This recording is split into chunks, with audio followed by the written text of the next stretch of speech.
అందరికీ అక్షయ తృతీయ శుభాకాంక్షలండి. ఆ లక్ష్మీదేవి ఆశీస్సులు మనందరి మీద మెండుగుండాలని నేనైతే మనస్ఫూర్తిగా కోరుకుంటున్నా. మనందరము అష్టైశ్వర్యాలతో ఉండాలని కోరుకుంటున్నా అండి.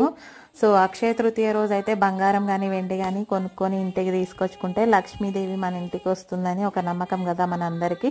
సో బంగారమే కొననవసరం లేదండి. బంగారం కంటే విలువైంది, అమ్మవారికి ఎంతో ఇష్టమైంది, ప్రీతికరమైంది సముద్రపు ఉప్పు, రాళ్ళు ఉప్పు అనమాట, రాక్ సాల్ట్.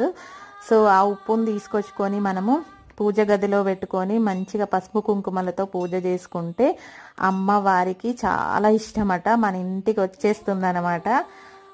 సో రాళ్ళుప్పు కానీ, లేదంటే పసుపు కొమ్ములు కానీ, లేదంటే అమ్మవారి గవ్వలు కానీ, లేదంటే చీపురు కానీ, ఇందులో ఏ వస్తువైనా మనం కొనుక్కొని తీసుకొచ్చుకుంటే అక్షయ తృతీయ రోజు లక్ష్మీదేవి మన ఇంట్లో అడుగుపెట్టినట్టే అని మనం భావించాలి.